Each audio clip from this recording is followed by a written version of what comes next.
धाम सभी अवतार जयुक्त हूँ। हम लोग सायंकालीन सत्र में चैतन्य भागवत जी का श्रवण कर रहे हैं और इसमें अभी हम लोग पंचदश अध्याय यानी कि 15वां अध्याय जय का कथासार रूप में पहले श्रवण करेंगे, फिर 15वें अध्याय को विस्तार से अध्ययन करेंगे।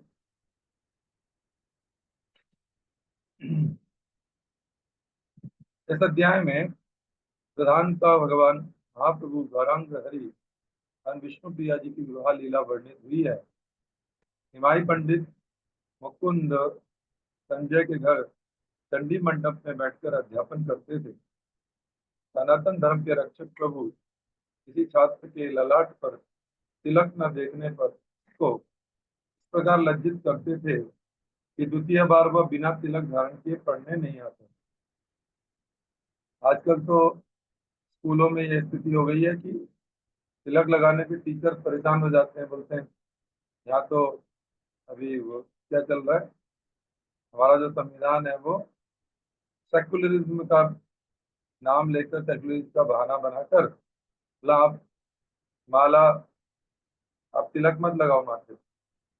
लेकिन स्वयं भगवान महाप्रभु जी जब किसी छात्र को देखते थे कि बिना तिलक के आ गया, बिना ऊर्ध्वपूर्ण तिलक के आया है, महाप्रभु जी उसको इस प्रकार लताड़ा करते थे, लज्जित कर देते थे कि अगली बार वो बिना तिलक के आ ही नहीं सकता।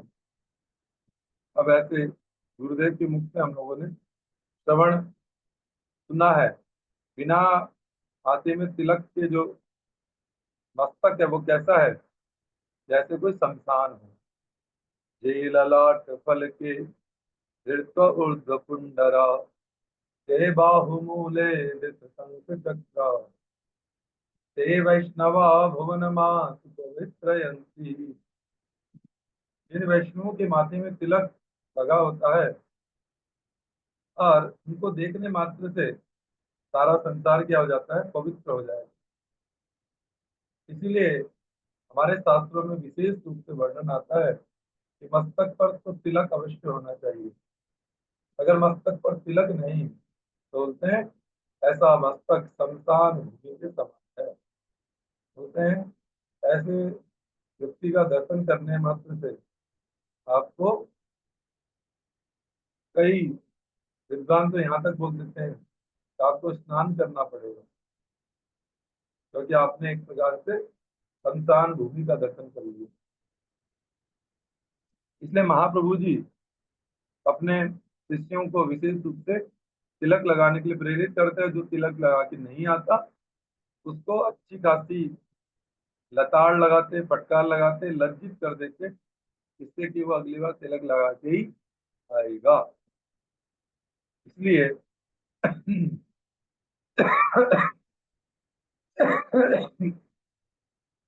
यही शास्त्र का भी मत है।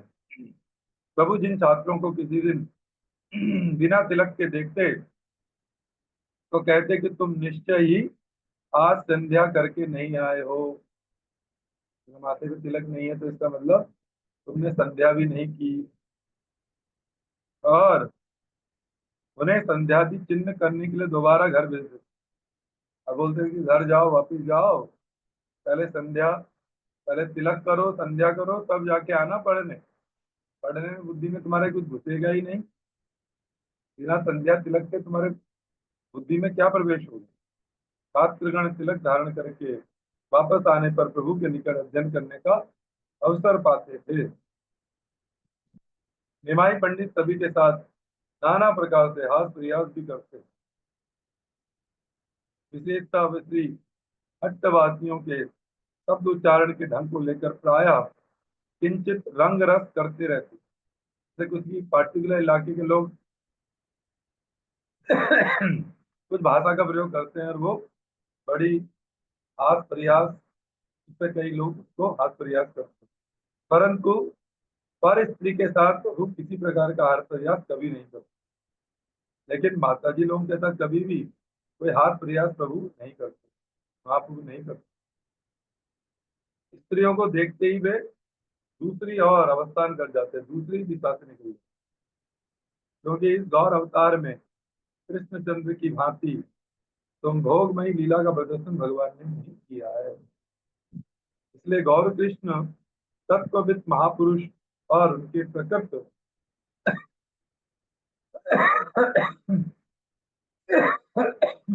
अनुगत जन किसी भी दिन गौर सुंदर को इस प्रकार का माता जी लोग स्त्रियों के संग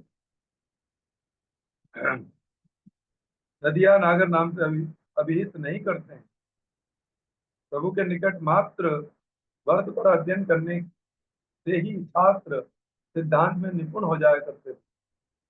महाप्रभु जी के बाद जिसने एक साल पढ़ लिया, समझो उन्हें सिद्धांत में निपुणता प्राप्त हो गई। इधर सची माता ने अपने बेटे का विवाह दूसरी बार करने का उत्कंठा जाहिर की और काशीनाथ पंडित के द्वारा नवदीप वासी राज पंडित सनातन मिश्र की परम विष्णु भक्त परायण कन्या के साथ निमाई का विवाह संबंध स्थिर कर दिया। बुद्धिमंत खान नामक एक सुबुद्धिमान धनाढ्य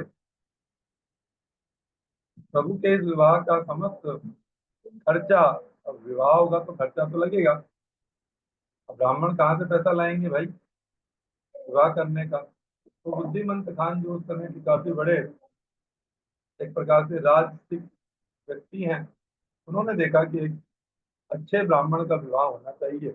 निमाई पंडित की प्रसिद्धि तो पहले ही बहुत फैल गई थी। उनसे प्रभावित होकर बुद्धिमंत खान ने विवाह को करने का जो भी खर्च है उसको वहन करने की स्वेच्छा से उत्सुक हो गए। शुभ लग्न और शुभ दिन में महासमारोह पूर्वक अधिवास उत्सव संपन्न हुआ। गोधूली लग्न में डोला पर चढ़कर प्रभु राज पंडित के घर उपस्थित हुए। सब प्रकार के वेदोच्चार लोकोच्चारों के साथ परम समारोह पूर्वक युगल दंपत्ति लक्ष्मी स्वरूपा विष्णु प्रिया तथा नारायण स्वरूप श्री गौर की विवाह लीला संपादित हुई। विष्णु प्रीति की कामना करते हुए सनातन मिश्र ने प्रभु के हाथों में अपनी प्राण अधिक प्रिय दुहिता को समर्पित कर दिया एवं जमाता को बहुविध उपहार रहित प्रदान किए। अगले दिन अपराह्न में विष्णु प्रिया देवी के साथ डोला में बैठकर प्रभु ने पुष्प वृष्टि और गीत वाद्य इत्यादि के बीच अपने घर में सुख प्रस्थान किया। घर में आकर लक्ष्मी नारायण के अधिष्ठित होने पर भुवन व्यापनी जय ध्वनि गूंज उठी। लक्ष्मी नारायण की नित्य विवाह लीला कथा का श्रवण करने से प्राकृत जगत में जीव की भोक्तृ भोग्य संबंध युक्त पुरुष प्रकृति की दाम्पत्य स्पृहा विदूरित हो जाती है एवं नारायण को ही सर्व जगत का एकमात्र भोक्ता समझने वाली सुबुद्धि का उदय हो जाता है। जब प्रभु ने बुद्धिमंत खान का आलिंगन कर उस पर कृपा की, तब बुद्धिमंत खान के हृदय में आनंद की सीमा न रही। यहाँ पर इस पंचदश अध्याय का पहला श्लोक है। जय जय गौर चंद्र जय नित्यानंद, दान दे हृदय तुम्हार पद संत। जय जय गौर चंद्र जय नित्यानंद, दान दे हृदय तुम्हार पदत बंद। गौर चंद्र की जय हो, नित्यानंद प्रभु की जय हो। हे प्रभु मुझे यह वरदान दीजिए कि आपके युगल चरण सदा मेरे हृदय में विराजित विराजमान रहें। गोस्तीर सहित गौरांग जय जय, सुनीले चैतन्य कथा भक्ति लभ्य। गोस्ती के गोस्तीर सहित गौरांग जय जय, सुनीले चैतन्य कथा भक्ति लभ्य। गोष्ठी के सहित उन श्री गौरांग देव की जय हो, जय हो, जिनकी कथा श्रवण करने से भक्ति की प्राप्ति होती है। हे नमस्ते महाप्रभु विद्या रावेसे, आचे गुण रूपिका रहना करे प्रकाशे। हे नमस्ते महाप्रभु विद्या रावेसे, आचे गुण रूपिका रे ना करे प्रकाशे। प्रकार महाप्रभु विद्या के आवेश में गुप्त रूप से लीला कर रहे हैं, परंतु अपना स्वरूप किसी के समक्ष प्रकाशित नहीं कर रहे हैं।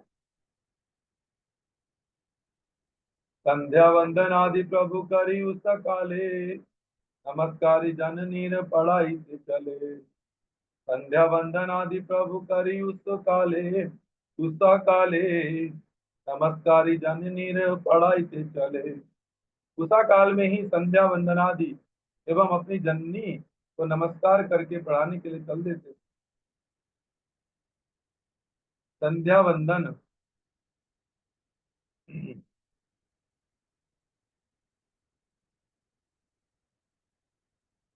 तांत्रिकी संध्या के विषय में इस प्रकार उल्लिखित हुआ है। तदा संपूज्य सलिले निजाम श्रीमंत देवताम तर्पयेद विधिना तस्य तदेवा वर्णानि च।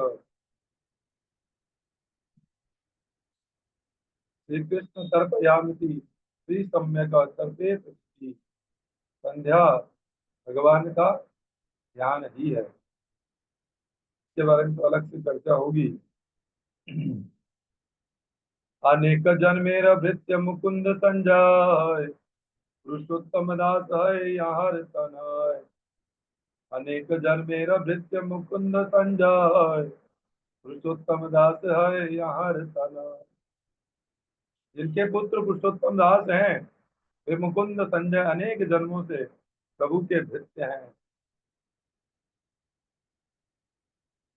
प्रतिदिन से ही भाग्यवंतेर आलाय, पढ़ाई त गौरचंद्र करे न विजय। प्रतिदिन से ही भाग्यवंतेर आलाय, पढ़ाई से गौरचंद्र करे न विजय। गौरचंद्र प्रतिदिन उन्हीं सौभाग्यशाली मुकुंद संजय के घर पढ़ाने के लिए जाया करते थे। मुकुंद संजय के चंडी मंडप में प्रभु का अध्यापन और शिष्यों का अध्ययन होता है। चंडीगृह चंडीगृह किया प्रभु बसे न प्रथमे, तब से शिष्य गण आई से न क्रमे। चंडीगृह किया प्रभु बसे न प्रथमे, तब से शिष्य गण आई से न क्रमे। पहले प्रभु चंडी मंडप में जाकर विराजमान होते हैं, फिर धीरे धीरे शिष्यगण भी वहीं आ जाते थे। चंडीगृह मुकुंद संजय के भवन में चंडी मंडप था, इस कारण उन्हें चंडी पूजक नहीं समझना चाहिए। इतो मध्य कदाचित केह कौन दिने, कपाले तिलक ना करिय ताके भ्रमे। इतो मध्य कदाचित केह कौन दिने, कपाले तिलक ना करिय ताके भ्रमे। इस बीच यदि कोई शिष्य किसी दिन भूल से अपने ललाट पर तिलक किए हुए नहीं होता, तो प्रभु उसकी भर्त्सना करते। तिलक विष्णु दीक्षा प्राप्त व्यक्ति की नाभि से ऊपर के भाग में ललाट, उदर, वक्ष, कंठकूप, दक्षिण पार्श्व, दक्षिण बाहु, दक्षिण स्कंद, वाम पार्श्व, वाम बाहु, वाम स्कंद, पृष्ठ और कटी, शरीर के इन द्वादश स्थानों पर जो हरिमंदिर या ऊर्ध्वपूर्ण की रचना की जाती है, उसी को तिलक धारण कहते हैं। इन द्वादश स्थानों में अन्यतम है कपाल। नारद पुराण में कहा गया, ये वा ललाट फल के 10 पूर्ण पुंडास्ते वैष्णवा भुवनमास पवित्र। ये ललाट फल के धृत ऊर्ध्व पुंडरा, ये बाहु मूले धृत संक चित्रा, ये वैष्णवा भुवनमासु पवित्रयन्ति। जिन वैष्णवों के माथे में तिलक है, ऊर्ध्वपूर्ण तिलक है, और जो शैव लोग हैं वो क्या करते हैं, त्रिपुंड धारण करते हैं। इनको त्रिपुंड धारण करने को पहले सूचक माना जाता था विष्णु भक्तों का विरोधी। जो दीक्षा प्राप्त द्विज तिलक धारण नहीं करते हैं, उनके लिए राजा को चाहिए कि वे उस गधे की पीठ पर पीछे की ओर मुंह करके बैठाकर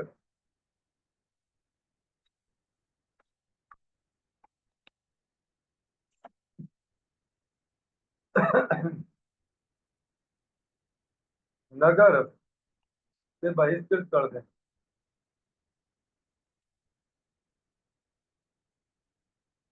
यानी कि जिन्होंने दीक्षा प्राप्त कर ली है और तिलक धारण नहीं करते हैं, उनके लिए राजा को आदेश है कि ऐसे गधों को अब यहाँ गधे शब्द का प्रयोग हुआ है, शास्त्र की भाषा तो ऐसी ही है। उस गधे गधे उसे नहीं, उसे गधे की पीठ पर, सॉरी गलत उसका अर्थ हो गया, गधे की पीठ पर बैठा, पर वो भी गधे की पीठ पर बैठाना तो अपमान ही है एक प्रकार का। गधे की पीठ पर पीछे की ओर मुंह कर कर, मुंह भी पीछे की ओर कर कर बैठाकर नगर में, नगर से उसको बहिष्कृत कर दिया गया। हाँ, तो बहिष्कृत करने के लिए बोल दिया। जो लोग दीक्षा प्राप्त करने के बाद भी तिलक नहीं धारण करते, इनके लिए बिल्कुल शास्त्र का कठोर आदेश। धर्म सनातन प्रभु स्थापित सर्वधर्म, लोक रक्षा लागी प्रभु ना लंघे न कर्म। धर्म सनातन प्रभु स्थापित सर्वधर्म, लोक रक्षा लागी प्रभु ना लंघे न कर्म। सनातन धर्म के स्वामी श्री गौर प्रभु सब धर्मों की स्थापना करते एवं लोक रक्षार्थ में किसी कर्म कांड का उल्लंघन भी नहीं करते हैं। गौर नारायण धर्म रक्षक रूप से सनातन धर्म के संस्थापक हैं, इसलिए वे कर्मकांड रहित शुद्र धर्म के प्रवर्तक नहीं थे। लोक रक्षा को दृष्टिगत रखते हुए उन्होंने वैदिक कर्मकांड का उल्लंघन कभी नहीं किया। वैष्णव कभी भी वैदिक कर्मकांड को इग्नोर, उसका उसका बहिष्कार नहीं करते, क्योंकि कर्मकांड भी वेद का ही एक भाग है, उल्लंघन भी नहीं करते, परंतु केवल भक्ति की अनुकूलता पर विचार करते हुए वे कर्मकांड को फलगुत्व ज्ञापन करते हैं, करते थे, करते हैं। यानी कि कर्म कांड में अगर व्यक्ति उलझ गया, कर्म के फल और कर्म के बंधन में उलझ गया, तो भक्ति की अनुकूलता नहीं डेवलप हो पाई। तो भक्ति की अनुकूलता को मेंटेन करने के लिए, भक्ति की अनुकूलता बढ़े, इसलिए हमें कर्म कांड से थोड़ा ऊपर भक्ति का विचार समझना चाहिए। लेकिन जो भक्ति नहीं कर रहे हैं और वो कर्म कांड भी नहीं करेंगे, तो उनके लिए तो सनातन धर्म को स्थापन, सनातन धर्म में रह पाना मुश्किल हो जाएगा। अगर वो भक्ति भी नहीं, वैष्णवोचित आचरण भी नहीं, और फिर अगर कर्म कांड वैदिक नियमों को भी नहीं मानेंगे, तो उनका तो जीवन कैसा हो जाएगा, पशुवत जीवन हो जाएगा। इसलिए प्रभु द्वारा तिरस्कार के फलस्वरूप प्रतिदिन संध्या आदि आदि चिन्ह कृत्य और उद्यपूर्ण धारण करके शिष्यों का आगमन। हे न लज्जा ताहारे देन, हे न सही क्षणे, हे आर नाई से कबू संध्या करी मिले। हे न लज्जा ताहार देन सही क्षणे, यार नाई से कबू संध्या करी बिन। ललाट पर बिना तिलक लगाए आने वाले विद्यार्थियों को प्रभु उसी क्षण ऐसा लज्जित करते कि वह कभी संध्या किए बिना नहीं आता था। जो हमने शुरुआत में स्पष्ट किया, महाप्रभु का इच्छा, महाप्रभु का आदेश। प्रभु भले केने भाई कपाले तो मार, तिलक ना देखी केने की युक्ति आह यार। प्रभु भले केने भाई कपाले तो मार, तिलक ना देखी केने की युक्ति यार। प्रभु कहते हैं, क्यों भाई, तुम्हारे ललाट पर तिलक क्यों नहीं दिख रहा है? इसका कारण तो बताओ, तुमने माथे में तिलक क्यों नहीं लगाया? तिलक न था के यदि विप्रेर कपाले, ते कपाल शमशान सदृश वेद वाले। यदि विप्र के ललाट पर तिलक ना हो, तो उसका ललाट शमशान के बराबर है, ऐसा वेदों में कहा गया है। बुझिलांग आज तुम्ही नहीं करे संध्या, आजी भाई तुम्हारा हैले संध्या वंद्या। बुझिलांग आज तुम्ही नाही करे संध्या, आजी भाई तुम्हारे हैले संध्या वंध्या। हे भाई, हम समझ गए हैं आज तुमने संध्या नहीं की है, तब तो तुम्हारी संध्या निष्फल हो गई। चल संध्या कर गया, ग्रह ग्रह पुनर्वार, संध्या करी तब से आती पड़ी बार। चल संध्या कर गया, ग्रह पुनर्वार, संध्या करी तब से आती पड़ी बार। जाओ, अब फिर घर पर जाकर संध्या करो, संध्या करने के पश्चात आना पढ़ने के लिए। हे मत प्रभुरियत काचे शिष्यगण, तबे अत्यंत निज धर्म परायण। इस प्रकार प्रभु के जितने भी शिष्य हैं ये सभी नितांत निज धर्म परायण हो गए। शिक्षक जब स्ट्रिक्ट होते हैं तो फिर जो शिष्य वर्ग है उनके ऊपर एक थोड़ा रेस्ट्रिक्शन आ जाता है, उनको करना पड़ता है। इसलिए जो हमारे आचार्य वर्ग हैं उनसे अपेक्षा की जाती है कि वो थोड़ा स्ट्रिक्ट हो। लेकिन देश काल परिस्थिति का ऐसा हमारा दुर्भाग्य है, तो सौभाग्य नहीं बोल सकते, तो दुर्भाग्य ही बोलेंगे कि गुरु जी को लगता है कि अगर मैंने स्ट्रिक्टनेस की तो मेरे शिष्य जो है वो क्या करेंगे, पालन ही नहीं करेंगे, या फिर भाग जाएंगे, या फिर ये हमारा दुर्भाग्य है। इससे बड़ा दुर्भाग्य भी कुछ नहीं हो सकता। ऐसे कहो दत्त प्रभु करे न कौतुके, इन नाही यारे ना चले न नाना रूपे। ऐसे कहो दत्त प्रभु करे न कौतुके, इन नाही यारे ना चले न नाना रूपे। प्रभु कौतुक पूर्व इतनी उदंडता करते थे कि किसी भी व्यक्ति के छेड़े बिना नहीं छोड़ते थे। और इनका आचार्य, इनकी जो शिष्य वर्ग पढ़ने के लिए इनसे आ रहा है, कौतुक पूर्वक प्रभु कौतुक पूर्वक इतनी उदंडता करते थे कि किसी भी व्यक्ति को छेड़े बिना नहीं छोड़ते। अब यहाँ पर सबे पर स्त्री प्रति नाही परिहास, स्त्री देखी दूरे प्रभु है नहीं कृपास।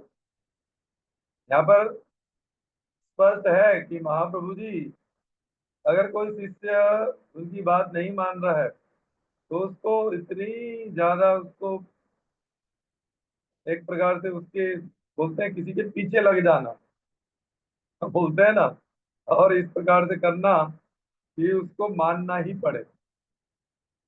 ऐसी महाप्रभु जी की कृपा है, और इसी वजह से सब शिष्य वर्ग निज धर्म परायण हो गए।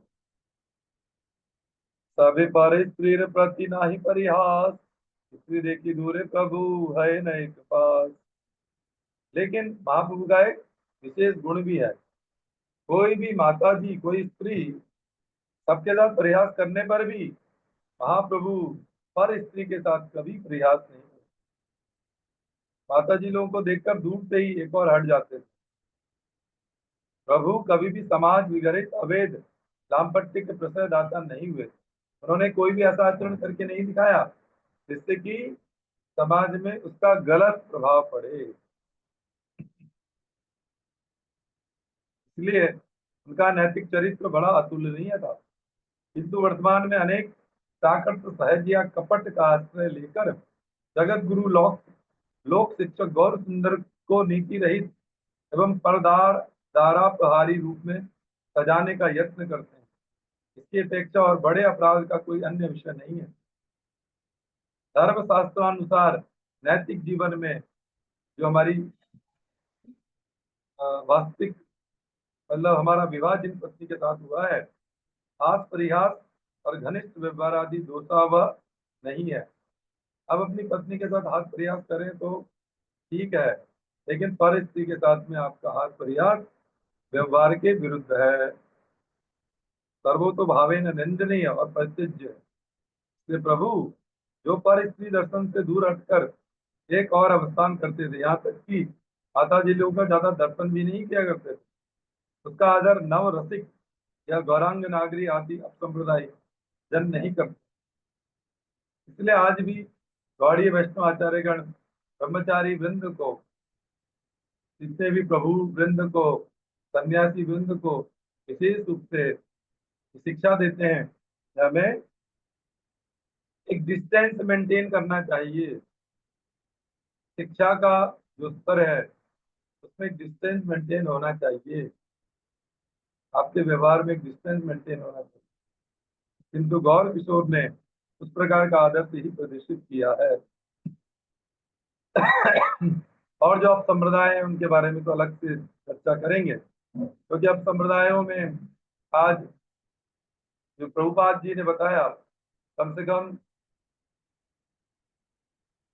बहुत सारे अब संप्रदाय डेवलप हो गए। इसमें गौर नागरी और नेड़ा नेड़ी और कर्ता भाजा नेड़ा नेड़ी, इस प्रकार के कई सारे अब संप्रदाय, 13 अब संप्रदाय डेवलप हुए।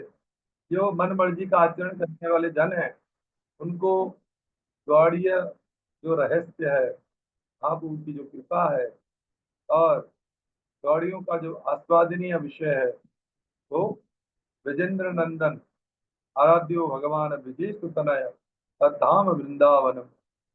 ये जो आराध्य भगवान हमारे विजेंद्र नंदन है, उनकी कृपा को लेने के लिए तो विधि मार्ग से आचरण में ही आना होगा। अगर विधि मार्ग आचरणशील हम नहीं है, तो हमारे जीवन में किस प्रकार से, शिक्षा के बगैर हमारी स्थिति क्या होगी। भक्ति कोई विषय ये नहीं है। भक्ति का मतलब हमने समझ लिया अपने मनोभावों को बोल देना, मनोभावों मन के अनुसार से कुछ भी कर लेना, ये भक्ति का सूचक नहीं है। वास्तविकता में सूचक हमारी शिक्षा ही है, और शिक्षा के द्वारा फिर हमारे जीवन में उसका आचरण। शिक्षा का उद्देश्य क्या है? आज आपने आचार्य धर्म जीवित है सिखाए, अपने आप आचरण करें और तब की शिक्षा को बोले भी, अपने आप ही आचरण करें, दूसरों से उस आचरण की करने की प्रेरणा दें। विशेष चाले न प्रभु दे किसी हटिया, अधर तेन से ही मत वचन बलिया। श्रीहट्ट निवासियों को देखकर उन्हें छेड़ने लगते थे। वैसे आज भी होते हैं कई भक्त लोग, विशेषकर उनकी बोली का अनुकरण करके उनकी कदरतना करते थे। गौड़ देश की राजधानी श्री मायापुर नवदीप और बंग के सुदूर पूर्वोत्तर प्रांत में श्रीहट्ट देश स्थित है। इन दोनों स्थानों के प्रादेशिक शब्दों और वाक्यों के उच्चारण में पूर्ण पार्थक्य होने के कारण एवं प्रभु के पूर्व पुरुष हट्टवासी थे, इस कारण हट्टवासियों के साथ प्रभु का हास परिहास रहस्य आदि स्वाभाविक ही था। उनके प्रति श्री हत्या, बंगाल आदि संबोधन सूचक शब्दों के व्यवहार द्वारा प्रभु आपात दृष्टि से उच्चता युक्त व्यंग विद्रूप का प्रकाशन करने पर भी वस्तुतः प्रकट रूप से उनके प्रति आंतरिक प्रीति का ही प्रदर्शन करते थे। क्रोधे श्री हट्टिया गण भले आय आय, तुम कौन देसी ताहा कहत निश्चय। क्रोधे श्री हट्टिया गण भले आय आय, तुम कौन देसी ताहा कहत निश्चय। हट्टवादी जन गुस्सा होकर कहते, आय आय, जैसे हम बोलते हैं ओए ओए, ऐसे आय आय, तुम किस देश के हो, यह बात निश्चय करके बताओ। मतलब तुम कौन से देश से आए हो, तुम्हारी मजाक उड़ा रहे हो, तुम कौन से देश के हो। जैसे कई भक्तगण होते हैं ना, बोलते हैं हम गढ़वाल गढ़वाल में हैं, तो गढ़वालियों की मजाक उड़ा देते हैं। तो तब कोई लोग बोल सकते हैं आपको कि भाई तुम कौन से देश के हो, बंगाली हो के बंगाली की मजाक बना रहे हो, तो तुम कौन से, आए आए मतलब तुम कौन देश से हो। प्रभु के विद्रूप वाक्यों से हट्टवासी गण क्रुद्ध होकर उनसे उनके पूर्व पुरुषों की जन्मभूमि का परिचय पूछते हैं। अरे बताओ तो सही, तुम्हारे दादा परदादा कहाँ के हैं। उनको सर्वथा श्री हट्टवासियों के ही नव्य वंशधर रूप से संबोधित करके अपना क्रोध शांत करते बोलते, तुम्हारे दादा परदादा भी तो यहीं के हैं भैया, तो हमें तुम्हारा मजाक किस बात की उड़ा रहे हो। उच्चारण दोष से आए आए रूप से उच्चारित होता था, इसलिए प्रभु द्वारा बोली के उच्चारण को लेकर हाथ प्रयास करने मात्र से उनमें क्रोध का संचार हो जाता। प्रभु को श्री हट्टवासी का दस्तन गया। पिता माता आदि करी अतिक मार, कह दे कि श्री हट्टे न है जन्मकार। आपने हैया श्री हट्टियार तन है, तबे गोल कर कौन युक्ति ते है। पिता माता आदि करे यतिक मार, कह दे कि श्री हट्टे न है जन्मकार। आपने हैया श्री हत्यार तन है, तबे गोल कर कौन युक्ति ते है। पिता माता आदि से लेकर तुम्हारे जितने भी सगे संबंधी हैं, बतलाओ तो उनमें से श्री हट्ट में किसका जन्म नहीं हुआ है। आप स्वयं श्री हट्टिया के पुत्र होकर फिर ढोल पीट कर हम हट्टबाजियों के पीछे क्यों पड़े हो भाई? तो हमारी मजाक क्यों उड़ाते हो? ज्ञात होता है कि जगन्नाथ मिश्र और सची देवी दोनों ने ही श्रीहट्ट में जन्म ग्रहण किया था। यत यत बल प्रभु प्रबोधना माने, नाना मति गदर तेन से देसी बचने। यत यत बल प्रभु प्रबोधना माने, नाना मति गदर तेन से देसी बचने। वे जो कुछ भी कहते तो भी प्रभु उनकी बात नहीं मानते थे। स्वयं निरंतर उस देश की बोली का अनुकरण करके उनकी कदरतनाई करते जाते। और इस प्रकार ये लीला आप उनकी चल रही है। आज के प्रसंग को हम यहीं तक लेंगे। कल इससे आगे 23 नंबर श्लोक से इससे आगे बढ़ेंगे।